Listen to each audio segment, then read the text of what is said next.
All right, so there you go, folks. How you doing? My name is Millennial Smark, and I'm bringing you the slop, the whole slop, and nothing but the slop. The worst kept secret in professional wrestling history just became confirmed. I will say, it's one of these times where I wish I didn't have the internet. Now, I'm not here to say that I'm the world's biggest AJ Lee fan, but at the same time, it is one of those things where it's like she has been gone for a decade. It would have been nice to have been surprised a little tiny bit by that. You know what's actually crazy though? The fact that it's been a decade, the fact that it's been pretty much half a generation, there are a lot of new fans who's never actually seen AJ Lee live.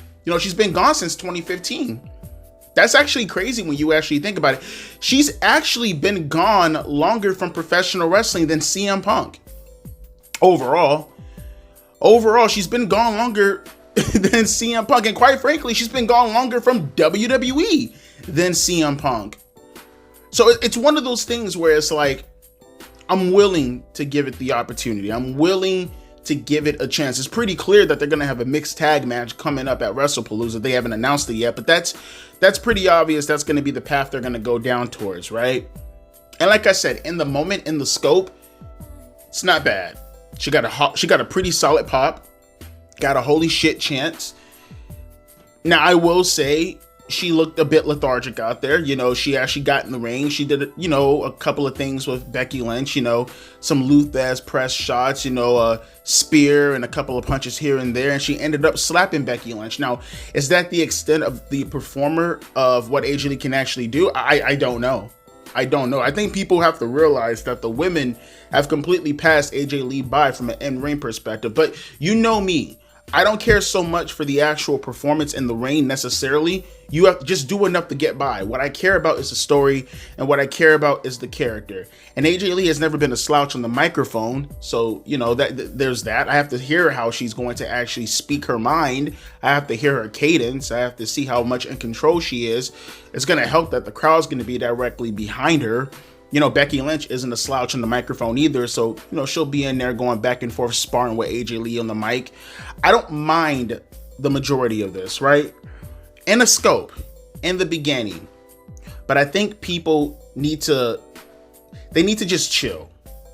If you want to enjoy AJ Lee's return, you want to enjoy AJ Lee and her and embrace her, especially if you were a kid back then. Maybe for me, I don't really... I'm interested in the sense that the story is directly in front of me, but you got to understand, for me, I'm 33 right now. AJ Lee, she burst up onto the scene when I was in my early 20s. You know what I mean? So for me, it doesn't bother me. It's not nostalgic for me, because how can it be nostalgic for my early 20s? I mean, you can, but for me, my early 20s feel no different than my early 30s right now, right? My point being is, if you're expecting for me, or for people around my age who have been watching professional wrestling for over 30 years going forward, and pretty much by the time AJ Lee got popular, been watching wrestling for about 15 to 20 years damn near, right? If you're expecting for us to get excited for this, I don't know what to tell you, right? There's a lot of people who are around my age group who are probably looking at this and saying, okay, I'm interested, but in a scope, do I give a fuck about AJ Lee from a nostalgic standpoint? No, they don't. But put that to the side for a second, right? Because that's all personal beliefs. That's how I personally feel about the situation. I'm interested, but I'm not going to sit here and pretend as if AJ Lee coming back is like some fucking Chris Jericho return circa 2007 for 15-year-old me, right? I'm not going to sit here and pretend that's the case. What I want to talk about are things that are a little bit more objective, right? So like I said, in the scope, cool. She got the pop. She got the chance. She got the spot. Great. The feud is ongoing right now. You pour a little bit of gasoline on the fire. Awesome. Match is going to happen at WrestlePalooza, most likely. Mixed tag match, Punk and AJ Lee versus Seth Rollins and Becky Lynch. Wouldn't even be surprised if the time comes where they might end up doing a mixed tag team match, and it might be for the championship belts. The Intercontinental Championship Women's and the WWE Championship, right? The WWE World Heavyweight Championship in a mixed tag match for both belts on the line. It wouldn't surprise me if that happens to be the case.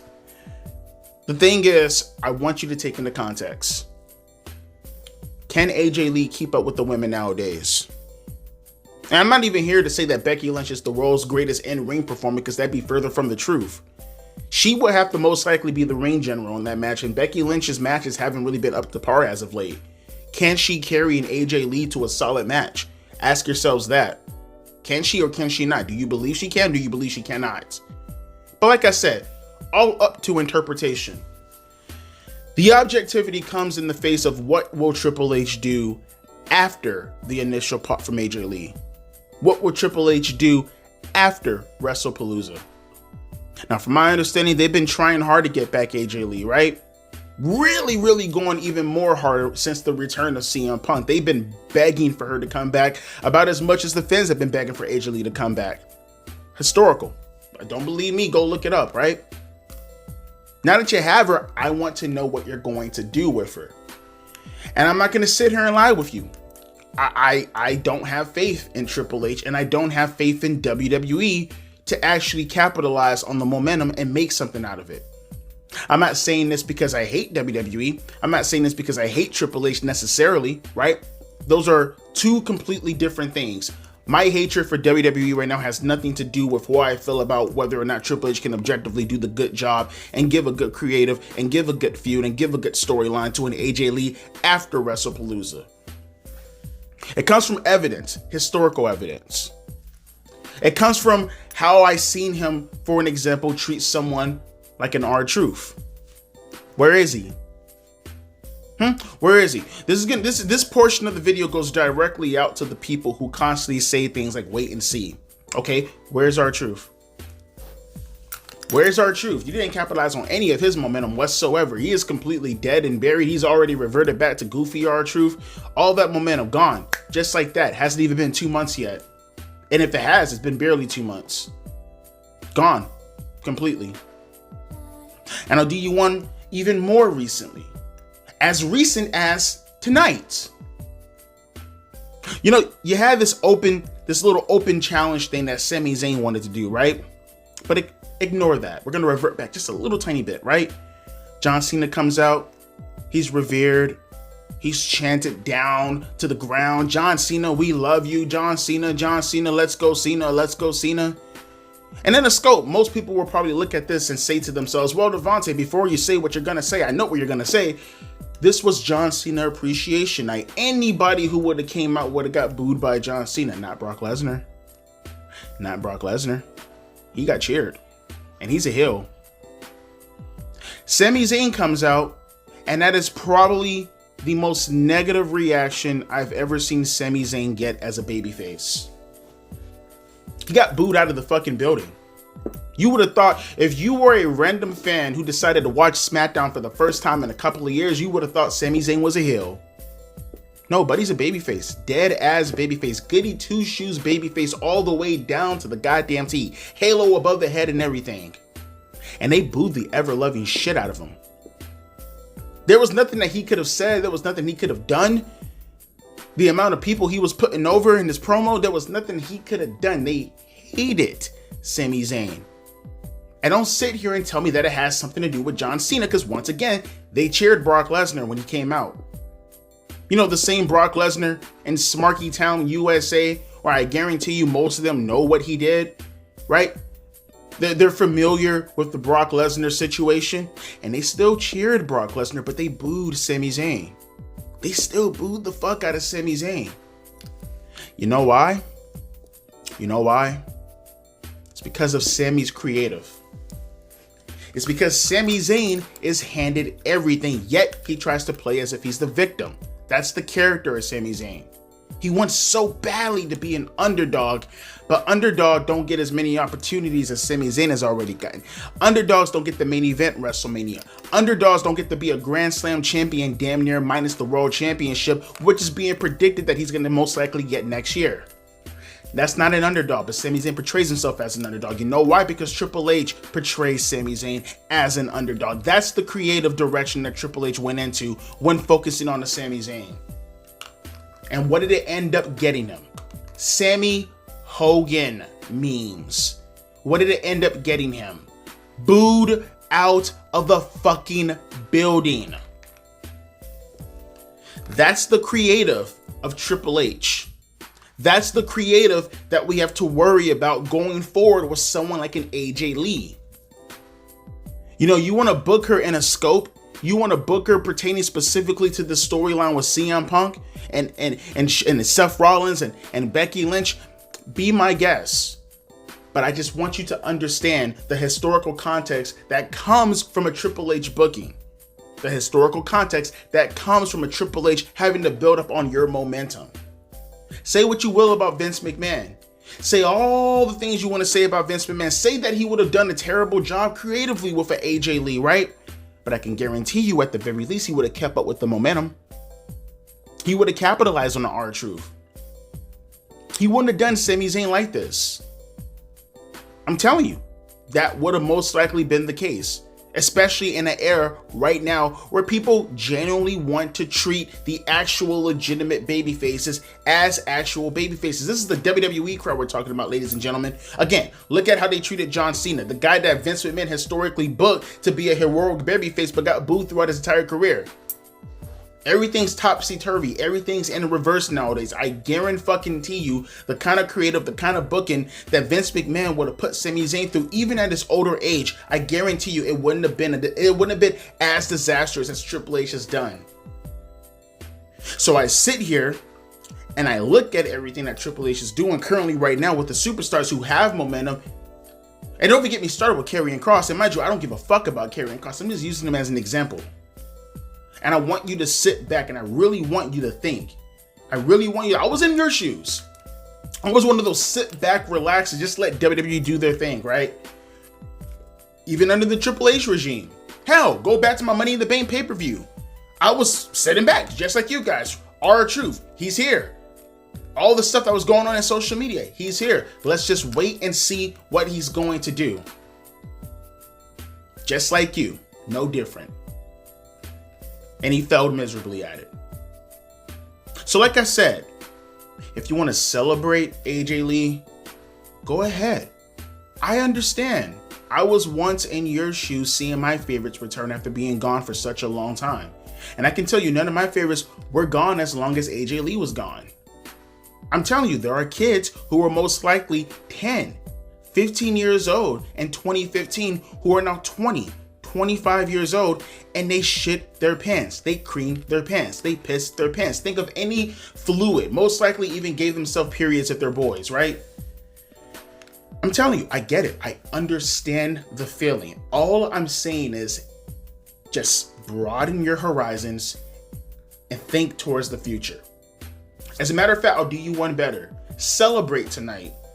Celebrate tonight. Go mod WWE 2K25 and add AJ Lee to it, right? Go back in the past, pull out your PS3, hook it up, and go play some WWE 12, some WWE 13, if you will, and have fun reminiscing about all the things that AJ Lee brought to you as far as joy is considered within the wrestling business, right? All of that. I get it. Like I said, I was in your shoes. But then when you're done off that high, when you're done soaking in all of what you're actually seeing and hearing right now with the return of AJ Lee, then I want you to be realistic. I want you to sit down. I want you to lay down if you're going to bed. I do that sometimes. I lay in my bed. I think about things that I've seen throughout the day. I figure out what I have to do going forward, whether or not it has to be negative or positive. It doesn't matter, right? I do that. I lay in my bed and I think to myself about the stuff that I did throughout the day. Predominantly at work. Predominantly with my child. Predominantly sometimes with wrestling also, in regards to my channel. Do the same thing and ask yourself, do you trust Triple H, knowing his history of what he's already done during his regime? Do you trust him to do right with AJ Lee? Do you trust him to do right after you've seen the John Cena heel turn? Do you trust him after seeing the Karrion Kross run? Do you trust him after seeing what he did with R-Truth? Do you trust him after seeing some of the most abysmal main events and some of the most abysmal shows this entire year? This has been the most uncut Triple H has been during his entire reign as the head of WWE so far. And we're still in that terrible reign. This is the real reign of terror. You're currently in it right now. And AJ Lee is in it right now. I'm not here to rain on your parade. I'm not here to tell you not to be excited. I'm just here to tell you to be realistic. Look what this man did to Sami Zayn. One of the most beloved baby faces of all time, arguably, from a reaction standpoint. Look what he did to that man's momentum. Maybe it's just a one-time thing. But you know how it is with fickle WWE fans, fickle wrestling fans in general. You see a guy get booed one time, and sometimes that just happens to be the case going forward. Sami Zayn has now become the new era version of Rey Mysterio. And you know who did that? Paul Levesque, Hunter Hearst Helmsley, Triple H. And this is the same guy who's going to be booking AJ Lee going forward. Once again, I'm not here to rain on your parade. I'm just here being realistic. I'll let you guys sit there and think about it amongst each other in the comment section below, or maybe in some solitude while you sit there moaning and, getting angry that Devontae said things. Oh my God, he's such a negative Nancy. Sure, call me whatever you want to call me, but you can't call me a liar. Facts and evidence on my side. What's on your side? Emotion. Don't get mad at me. Don't shoot the messenger. I'm only saying the thing that's being done currently. But like I said, I know how I feel. I can't tell you how to feel. I can't tell you how to think. I can just give you the thoughts in your mind to sit there and tell yourself what to think. But as always, my name is Devontae, aka Millennial Smark. It was a fine moment. Not going to take that away from her. Not going to take that away from WWE. All I'm saying is I'm looking towards the future now. The moment is over with. Now I'm looking towards the future. Let me know your thoughts in the comment section below. As always, I'll be catching you guys later. A deuces and a P. Ice.